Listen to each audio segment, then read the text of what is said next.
Okay, well, we're live. I got an email that I believe Rob is in Nevada. It was, and he was something about being abducted or something, and reptilians. So I don't know. Hopefully, we'll be back in a couple days. All right. So where do we start? Well, I guess we'll do this. I'm going to play a song, some type, and then I'm going to play. I have a pre-recorded audio of Rob before he was abducted, And so, anyhow, he'll be back. Let me find this. It's Lord, you are more precious than silver.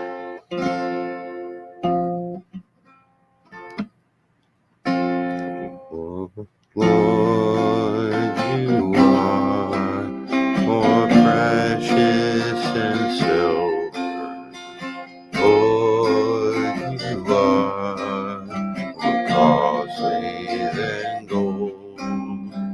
Lord, you are more beautiful than diamonds. Nothing I desire compares with you. Lord, you are more precious than silver. Lord, you are more costly than gold. Lord, you are more beautiful than diamonds. Nothing I desire compares with you.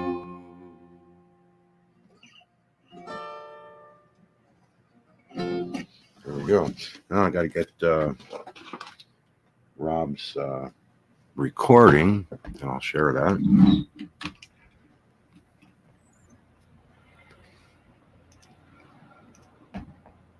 Hello, Daisy C. Good morning. Good morning, everybody.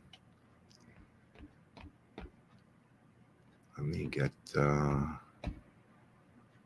share here.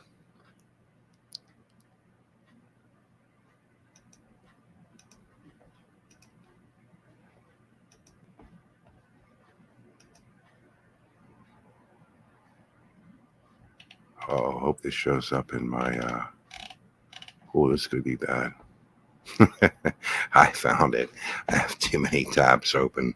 All right, here we go. Rob. And I will push the play button starting at the beginning. There we go. Thank you for joining us for our Bible in a Year for March 22nd, 2023, day 81, starting with Psalm 36. I have a message from God in my heart concerning the sinfulness of the wicked. There is no fear of God before their eyes. In their own eyes they flatter themselves too much to detect or hate their sin. The words of their mouths are wicked and deceitful. They fail to act wisely or do good. Even on their beds they plot evil. They commit themselves to a sinful course and do not reject what is wrong. Your love, Lord, reaches to the heavens, your faithfulness to the skies. Your righteousness is like the highest mountains, your justice like the great deep. You, Lord, preserve both people and animals. How priceless is your unfailing love, O God. People take refuge in the shadow of your wings. They feast on the abundance of your house and give them drink from the river of delights. For with you is the fountain of life. In your light we see light. Continue your love to those who know you, your righteousness to the upright in heart. May the foot of the proud not come against me, nor the hand of the wicked drive me away. See how the evildoers lie fallen, thrown down, not able to rise. Luke 4, 14 to 37.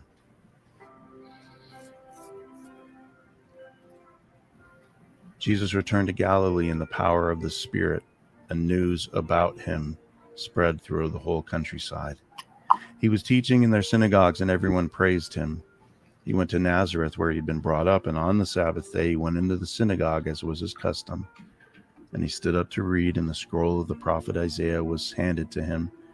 Unrolling it, he found the place where it is written, "The Spirit of the Lord is on me, because he has anointed me to proclaim good news to the poor.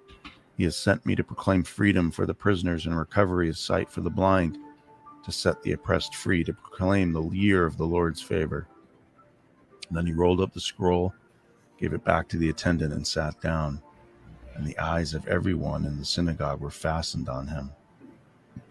He began to say to them, "Today this scripture is fulfilled in your hearing." And all spoke well of him and were amazed at the gracious words that came from his lips. "Isn't this Joseph's son?" they asked. And Jesus said to them, "Surely you will quote this proverb to me, 'Physician, heal yourself.' And you will tell me, 'Do here in your hometown what we have heard that you did in Capernaum.' Truly I tell you," he continued, "no prophet is accepted in his hometown. I assure you that there were many widows in Israel in Elijah's time, when the sky was shut for 3.5 years and there was a severe famine throughout the land.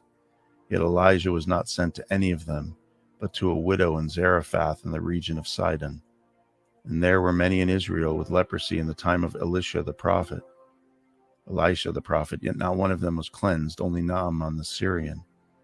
And the people in the synagogue were furious when they heard this. They got up, drove him out of the town, and took him to the brow of the hill on which the town was built, in order to throw him off the cliff. But he walked right through the crowd and went on his way. And then he went down to Capernaum, a town in Galilee, and on the Sabbath he taught the people. They were amazed at his teaching, because the words had authority. In the synagogue there was a man possessed by a demon, an impure spirit, and he cried at the top of his voice, "Go away, what do you want with us, Jesus of Nazareth? Have you come to destroy us? I know who you are, the Holy One of God." "Be quiet," Jesus said sternly. "Come out of him." And then the demon threw the man down before them all and came out without injuring him. All the people were amazed and said to each other, "What words these are! With authority and power he gives order to impure spirits, and they come out." And the news about him spread throughout the surrounding areas. We move on to Numbers 13:26 to 14:45. They came back to Moses and Aaron and the whole Israelite community to Kadesh in the desert of Paran, and there they reported to them and to the whole assembly and showed them the fruit of the land. And they gave Moses this account: "We went into the land to which you sent us, and it does flow with milk and honey. Here is its fruit, but the people who live there are powerful, and the cities are fortified and very large. We even saw descendants of Anak there. The Amalekites live in the Negev. The Hittites, Jebusites, and Amorites live in the hill country, and the Canaanites live near the sea and along the Jordan." Then Caleb silenced the people before Moses and said, "We should go up and take possession of the land, for we can certainly do it." But the men who had gone up with him said, "We can't attack these people. They are stronger than we are." And they spread among the Israelites a bad report about the land they had explored. They said, "The land we explored devours those living in it. All the people we saw there are of great size. We saw the Nephilim there, the descendants of Anak come from the Nephilim, and we seem like grasshoppers in our own eyes, and we look the same to them." That night all the members of the community raised their voice and wept aloud. All the Israelites grumbled against Moses and Aaron. And the whole assembly said to them, "If only we had died in Egypt or in this wilderness. Why is the Lord bringing us to this land only to let us fall by the sword? Our wives and children will be taken as plunder. Wouldn't it be better for us to go back to Egypt?" And they said to each other, "We should choose a leader and go back to Egypt." And then Moses and Aaron fell face down in front of the whole Israelite assembly gathered there. Joshua son of Nun and Caleb son of Zephaniah, who were among those who had explored the land, tore their clothes and said to the entire Israelite assembly, "The land we passed through and explored is exceedingly good. If the Lord is pleased with us, he will lead us into that land, a land flowing with milk and honey, and will give it to us. Only do not rebel against the Lord, and do not be afraid of the people of the land, because we will devour them. Their protection is gone, but the Lord is with us. Do not be afraid of them." But the whole assembly talked about stoning them. And then the glory of the Lord appeared at the tent of meeting to all the Israelites. And the Lord said to Moses, "How long will these people treat me with contempt?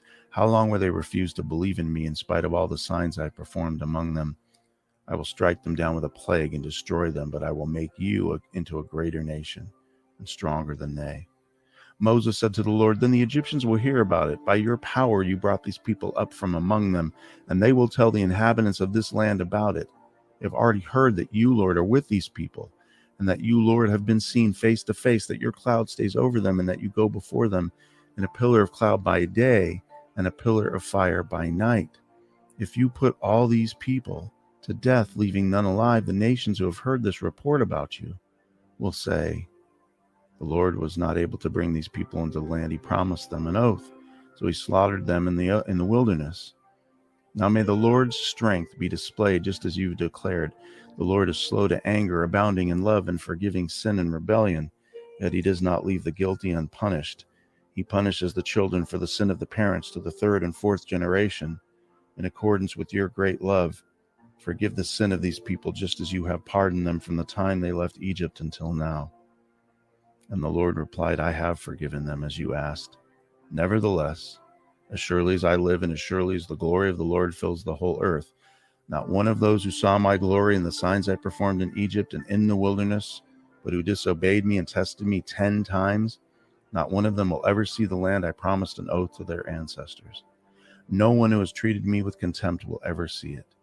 But because my servant Caleb has a different spirit and follows me wholeheartedly, I will bring him into the land he went to, and his descendants will inherit it. Since the Amalekites and the Canaanites are living in the valleys, turn back tomorrow and set out toward the desert along the route to the Red Sea. The Lord said to Moses and Aaron, how long will the wicked community grumble against me? I have heard the complaint of these grumbling Israelites. So tell them, as surely as I live, declares the Lord, I will do to you the very thing I heard you say. In this wilderness your bodies will fall. Every one of you 20 years or old who was counted in the census and who has grumbled against me. Not one of you will enter the land I swore with uplifted hand to make your home, except Caleb, son of Zephaniah, and Joseph, son of Nun. As for your children that you said would be taken as plunder, I will bring them in to enjoy the land you have rejected. But as for you, your bodies will fall in this wilderness. Your children will be shepherds here for 40 years, suffering for your unfaithfulness, until the last of your bodies lies in the wilderness. For 40 years, 1 year for each of the 40 days you explored the land, you will suffer for your sins and know what it is like to have me against you. I, the Lord, have spoken, and I will surely do these things to this whole wicked community, which is banded together against me. They will meet their end in this wilderness. Here they will die. And so the men Moses had sent to explore the land, who returned and made the whole community grumble against him by spreading a bad report about it. These men who were responsible for spreading the bad report about the land were struck down and died of a plague before the Lord. Of the men who went to explore the land, only Joshua, son of Nun, and Caleb, son of Zephaniah, survived. When Moses reported this to all the Israelites, they mourned bitterly. Early the next morning, they set out for the highest point in the hill country, saying, now we are ready to go up to the land the Lord promised. Surely we have sinned. But Moses said, why are you disobeying the Lord's command? This will not succeed. Do not go up, because the Lord is not with you. You will be defeated by your enemies, for the Amalekites and the Canaanites will face you there, because you have turned away from the Lord. He will not be with you, and you will fall by the sword. Nevertheless, in their presumption, they went up toward the highest point in the hill country, though neither Moses nor the ark of the Lord's covenant moved from the camp. And then the Amalekites and the Canaanites who lived in that hill country came down and attacked them and beat them down all the way to Hormah. Thank you for listening to our Bible in a Year reading for March 22nd, 2023, day 81. If you're behind, you can catch up by finding our Bible in a Year playlist at robreed.com.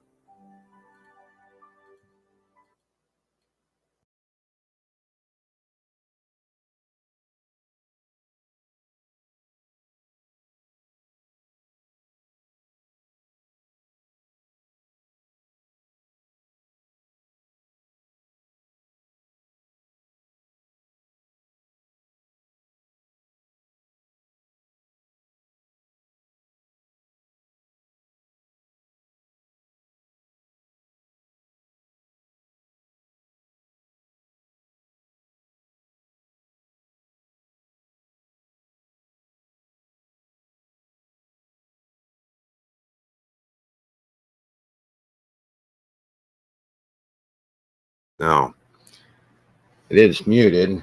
I won't add any commentary as I've already done enough presenting Rob as being in Area 51. So abducted and such. But like I said, we'll be back in a couple days, I'm pretty sure. All right, here we go. Hey, I need the words in front of me. This is a lot of work, I have to admit, Rob does. Even done singing and tune and all.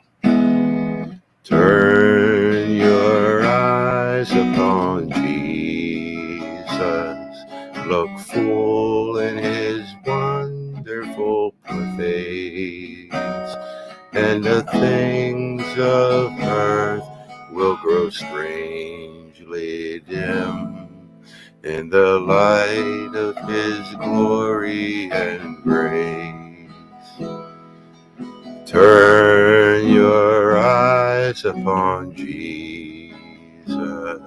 Look full in his wonderful face, and the things of earth will grow strangely dim in the light of his glory and grace.